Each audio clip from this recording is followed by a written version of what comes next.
И днес най-накрая ще стигнем до така наречения хороскоп на космоса, за който говоря от първата лекция. И ще говорим изцяло за сидеричния зодиак и изобщо небесната, звездната координатна система, защото тя не е само зодиака, и звезди и всичко. Но преди това, понеже бях отново несправедливо обвинен, отварям тази лекция за въпроси. Още в началото, без да съм казал нищо. Въпроси. Аз имам въпрос. Един много съществен и важен въпрос. Да. Когато човек преяжда системно. Така. Това е свързано с, предполагам, земния елемент, нали? Това с какво е свързано, с коя планета се свързва? Дали е... Аха, разбрам. Дали е въпрос на Венера или е въпрос на Марс, примерно, в някаква определена позиция? Сега... Ще отговоря по един изключително библейски начин. В типично мой библейски стил, знаете. Въпросът е много хубав. Знаете, че има 7 гряха, нали така? Както и 7 добродетеля в така християнската философия, ако можем така да я наречем.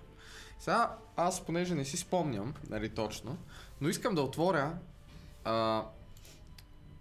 7, ще напиша 7-те смъртни гряха.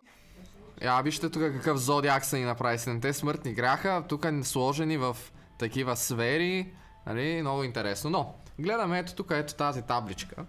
И да видим сега... Може да видиш през Zoom, защото аз не виждам от телефона ми. Така. Едно към едно. Сега, защо имате 7 гряха и 7 добродетеля? Това всъщност е една астрологична кодировка, която ви говори за 7-те сфери. И всяка една от сферите има свой добродетел и свой грях. Или свой порок. Греха е вид порок. И сега, какви са тези изброените тук така? Значи имате похот, чревоугодие, Димитър, чревоугодие, алчност, ленност, гняв, завист и горделивост. Искам да си направим следния експеримент. Нека да се опитаме да свържим всеки един от тези грехове с планета. Всъщност аз ви говорих много интересно, завърши предната лекция, като ви описвах планетите, нали, някакви неща. Сега, и сега да кажем поход. Първия, даваме ги по-ред. Поход, какво ще бъде? Луна. Венера. Не разбира се как ще е. Сега, поход... Това зависи. Поход, нали, дават го като добродетел целомъдрие. Не знам. Добре, дайте да почнем с гнева. Гнева е лесен. Аз бих казала Сатурн. Гнева към кой е? Да почнем от най-лесно. Сега, искам да видите нещо изключително готино. Значи, имате гнева, на латински го наричат Ира. А знаете ли името на кой шумерски бог? Има даже такъв епос за Ира се нарича. Това е бог Нергал. Марс. А демона тук, който са дали, е Сатана.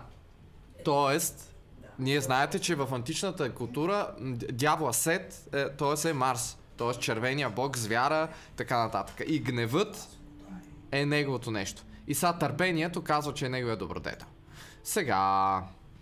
Горделивост... чакай сега, чревоугодие и...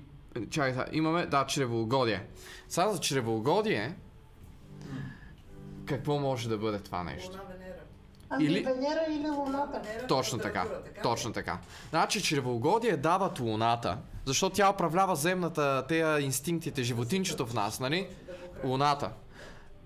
Но т.е. това е, нали, главното нещо. Тея ламтежи към инстинктивно да ядеш, да искаш някакви неща, нали?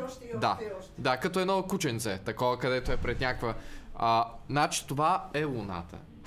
Въпреки че вече в развития си етап, това го дава и Венера и дори Юпитер. И Венера и Юпитер могат да дадат тези неща. Но в случая поход по-скоро ще го свържем с Венера. Защото Венера е проститутката, нали така? Значи поход Венера, Луната, сега алчност. Кой ще бъде алчност? Кой може да бъде алчен? Юпитер. Меркурий. Юпитер е алчен. Той иска всичко и по много. Да, Юпитер може да бъде алчен. Ленност. Кой ще бъде ленив? Сатурн. Сатъра. Най-далечната студена мъглява, тя дава мързеливци, ленива хора, такива, където, представете си, предпочита да живее в мизерия, вместо да се хвани да работи. Примерно. Сатурн управлява в античната астрология всички най-ниските прослойки на... Те казват там негри, роби, всякакви такива, нали, в миналото, нали, това. Сега, гнева го казахме. Имаме завист. Зависта. Кой ще завижда? То, с който няма своя собствена природа. Марс. Меркурий. Луната. Меркурий? Гнева, няма как. Гнева е характерен за Марс. Гнева е Марс. Те са по едно, може да я свързим. Значи завист е Меркурий. Схемаджи, такива върти това, онова, няма търси своето място, нали, опитва се оттам да лъкатуши. Нали, това е. Тя зависта е прикрито, значи възхищението е положителна завист, нали, като проявление. Нали, тук го дава добродушие, окей. Зависта в случая, нали, по-скоро ще свържем с Меркурий, а горделивостта с кой? С Юпитер. Юпитер мина. Юпитер е алчност. Слънцето. Слънцето. Горделивостта. Слънцето. Царя. Шефа. Нали, той е... Ти ли ще ми кажеш, аз съм... Тоя. Нали. Аз съм представлявам висшите слоя, аристокрацията. Сега, същата схема я има в неоплатонизма и ще ви я покажа, там са по-точно описани. Ето ви тук подредба, но не по грехове, но пак по такива качества.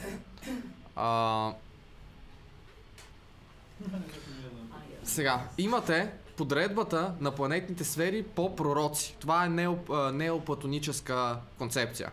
Тоест всеки пророк е свързан с определен недостатък, нали? И съответно някакъв център управлява. Ти имаш нещо, защото имаш ето тия луната. И сега, пише... Ядене. Значи пише Адам. Там, дето из ябълката са яли, изкушени, нали, от тези неща. Нали, казва ядене в смисъл на такова, нали, на чревоугодие, нали. И казва, нали, черва, бял дроб и глад, нали, като решение на проблема. Тоест не Венера, е Луната. Луната по-скоро, да. Тя луната не го управлява Тя нищо. е някакъв аспект с планетата. Ще го коментираме това. Дайте само да ги минем. Значи, Енох, хитрост, Меркурий, жлъчен мехур, злоба. Като център, това е според Хермес. Центровете. Ной, сенсуалност. Като казва сенсуалност, има предвид всичко, привличането към плътските удоволствия. Не само сексуалност, а и сенсуалност. Той към сенсуални удоволствия. Това са включително и ядене, включително и лукса, и да и притежаваш скъпи дрехи. Ама не е или-или. Луната и Венера са свързани с материалния свят и двете могат да дадат чревоугодие. Не дейте или-или. Нали се, астрологията не е или-или. Да. Тоест, но тук включва и други неща. Луната е по-към първичното, битовото, докато Венера вече може да иска да нали, деца вика, там е по-като проституция, нали, в името на печалбата. Независимо дали е в буквалния или чисто като подмазвачество, като такива неща. Там е по-осъзнато Венера. Луната е най-първичното животинско такова. После, Авраам, бащата на тези три религии, командване. Нали? Тоест, да командориш, да таковаш, нали? Авторитаризъм и така нататък. Гордост също. Мозък управлява и радост. Бъбреци и желание. Значи бъбреците, спомняте ли си, че ги даваха под Венера, да, и в друг текст. Моисей, Марс. Моисей е война, който там тръгва, нали, възстава срещу фараона и така нататък. Самоувереност. Мойсей не е бунтар, точно обратното е Мойсей. Мойсей е бунтар. Той повежда генерал, подвежда евреите. Да, Бунтар е бунтар, ама той не е войн. Пак е водач. Водач, такъв, нали. Маш е водач. Така, самоувереност, нали. Командир. Черен дроп. Гняв. Значи като се гневи, ще удря в черния дроп. Нали? Исус, сребролюбие. Сърце, мъдрост са центровете. Това е. Юпитер. Рибите. Те са под Юпитер, знаете. И Мухамед, последния пророк. Последната сфера, последния пророк. Нали така? Лъжа, невежество. Далак и страх дава като центрове. Да. Това е. Мисля, че много подробно отговорих на въпроса. Значи, чревоугодие вече може да бъде под Луната, под Венера и дори под Юпитер. Под Юпитер ще бъде по-скоро лакомия.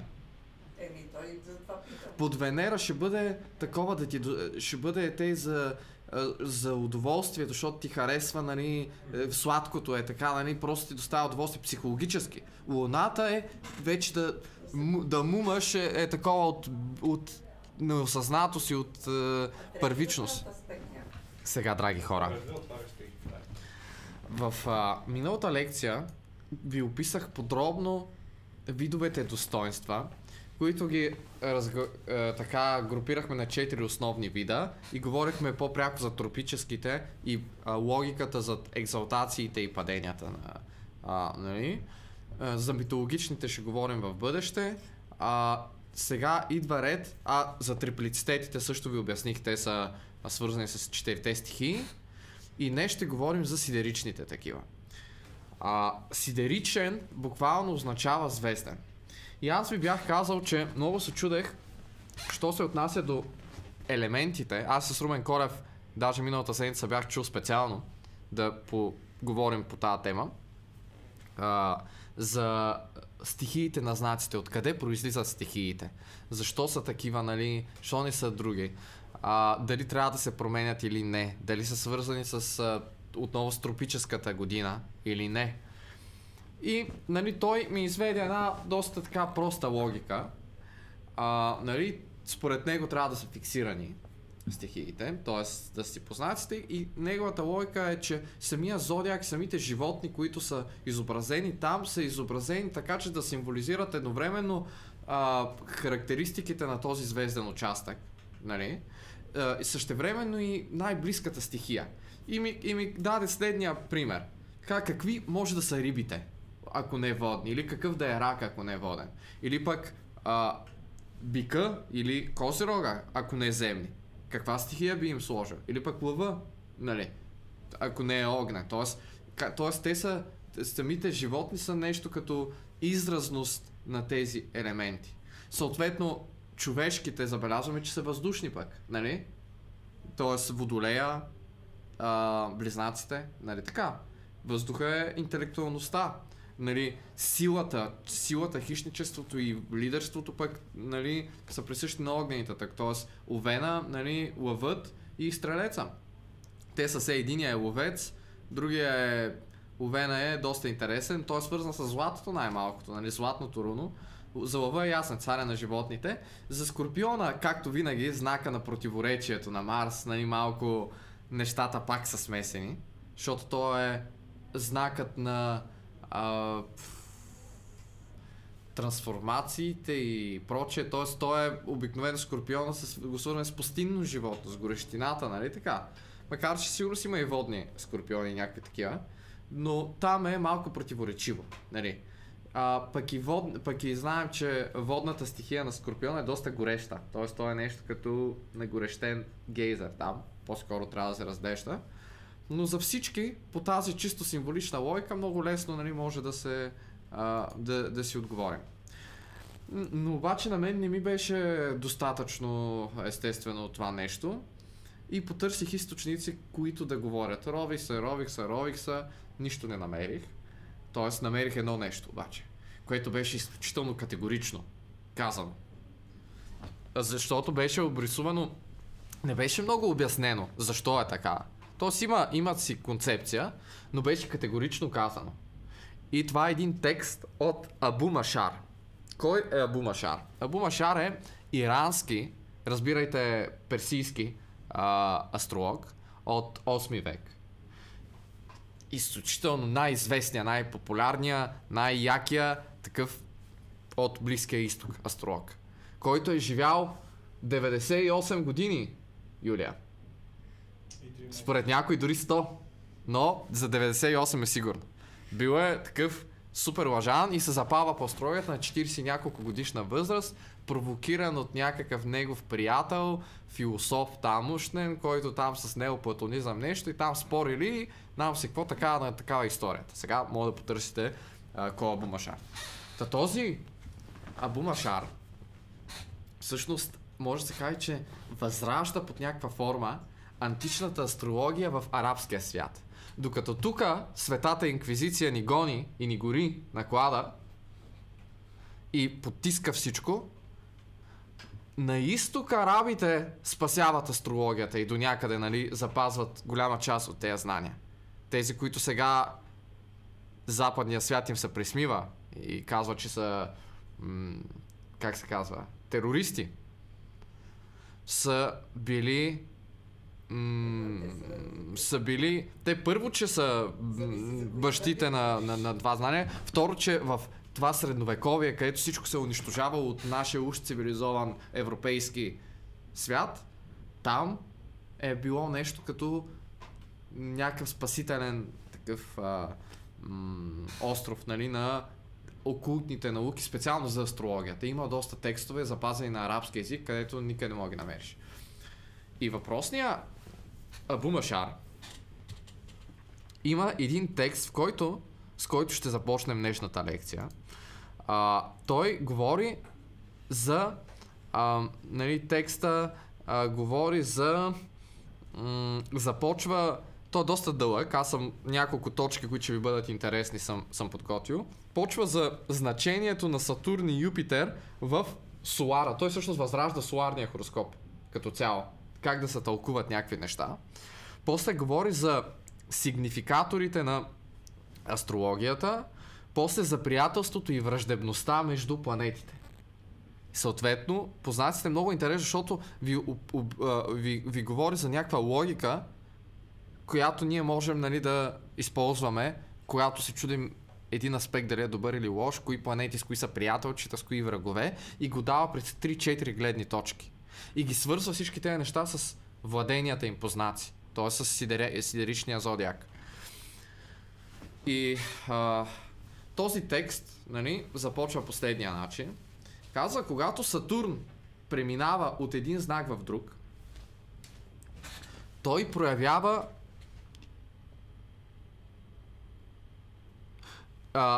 особената си сила в съответствие с природата на знака. И казва, че ако знакът е неподвижен, т.е. фиксиран, знаем вече кои са те, казва, че причинява вреда на хората с власт и управниците. Ако знакът пък е такъв, който тропичен го нарича, т.е. кардинален, го разбирайте, причинява вреда на обикновените и простите хора. Това е в някакъв монданен план, се го представете. А пък в момента Сатурн къде е? В кой знак е? В Риби. Не, влезе ли в Риби? 0 градуса някъде. Не, във Водолее. Края на Водолее, началото на Риби. Във Водолее още. Водолее какъв знак е? Въздушен. Не. Кардинален, подвижен или фиксиран? Айде да ви видя. Сега е подвижен за тази. За тая епоха говорим. Иначе не подвижен. Така, ако знакът е неподвижен, причинява вреда на хората с власт и управниците. В случая не е неподвижен. Ако знакът е такъв, който се намира тропикът, причинява вреди на обикновените и прости хора. Тоест кардиналните, хората са страдащи. За подвижен не казва, мисля, че казва, ако знакът е 4 крак, или по-скоро 4 ног, трябва да се.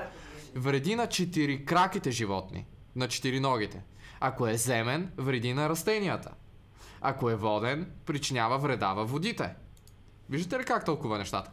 Тоест, за това са много важни тези класификации на знаците, за които ще говорим. Най-голяма вреда причинява, когато се намира в знак, в в който има ъгъл на годишната революция. Тоест, ако Сатурн ви е на асцендента, на медиум цели, на имал цели в годишната революция, или на ъгъл на пълнолунието, или съвпада. Какво има пред? Или там, където са сизигията. Новолунието или съвпада. Тогава казва, че е най-страшен този Сатурн. От друга страна продължава, че Юпитер означава добрите неща, макар че силата му казва, че е по-слаба от силата на Сатурн. И когато Юпитер е повреден в годишната революция, тук ви говоря за Солара, т.е. за точен, кофти и там, той причинява вреда и разрушение на управляващите, на управниците, на царете се едно и на политиците. Особено ако е в царски знак. Царските знаци са огнените. Но ако се случи да е неповреден в царски знак, т.е. ако е силен и е в царски знак, казва, означава придобивки за благородниците, владетелите и властимащите. Окей?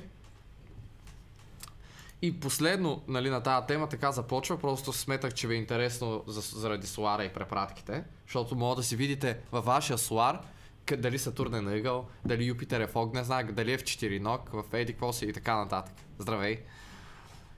И казва, ако Сатурн е съвпад с Юпитер по време на революцията, вредата ще сполети всички хора.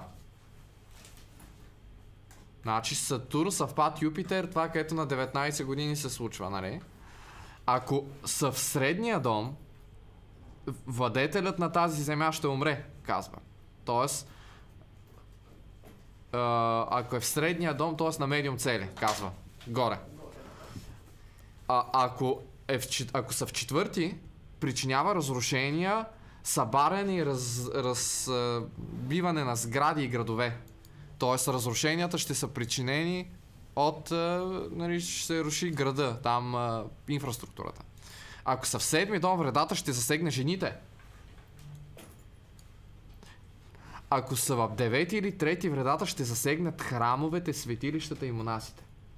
Виждате ли тук какво ви казва? Той ви ползва значението на домовете. Седми дом партньорствата, браковете, нали, жените в случая. Десети господарите. Трети, девети остана духовното и образованието. Тук мога да кажем университетите, там интелектуалците.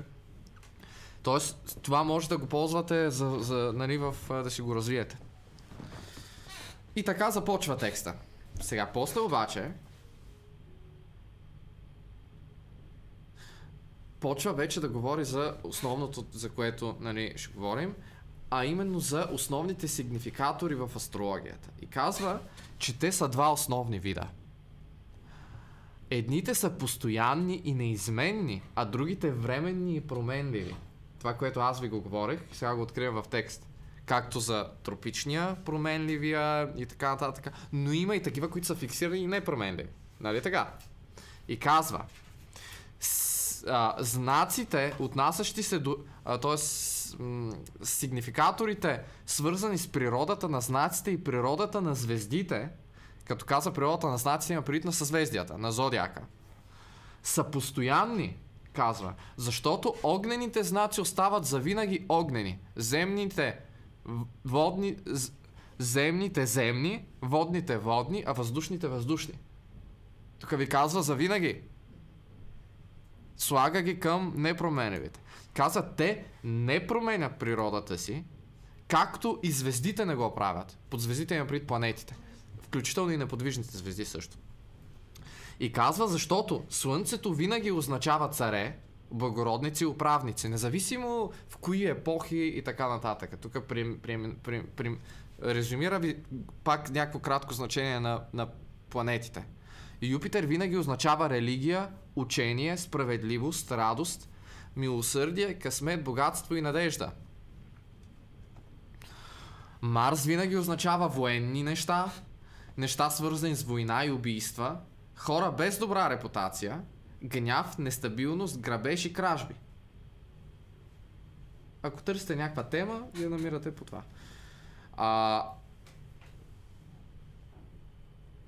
Сатурн означава неща свързани с земя, имоти също може да се разбира, сгради, роби и подчинени, както и с реки, бащи и деди, и дядовци, и старци. Венера означава удоволствия, забавления, украшения, мазила и неща свързани с деца и бракове. Меркурий означава образование, интелигентно знания, решения, официални въпроси и дебати. И разбирайте административни, юридически и такива неща. Докато Луната означава слухове, вестители и пътешественици. Да. Тук той по-скоро ви ги говори все едно в прогностиката, при транзити, при дирекции. Нали? Тук директно ви казва, ако имате еди какво си, как да се ориентирате, какви теми ще бъдат засегнати. После. В следващата точка той говори за променливите неща в това нещо. И той по-скоро ги свързва, тук ги нарича, трактата е насочен най-вече към домовете. И ще ви даде значение на домовете сега, накратко. Казва ви, другите индикатори в астрологията са асцендента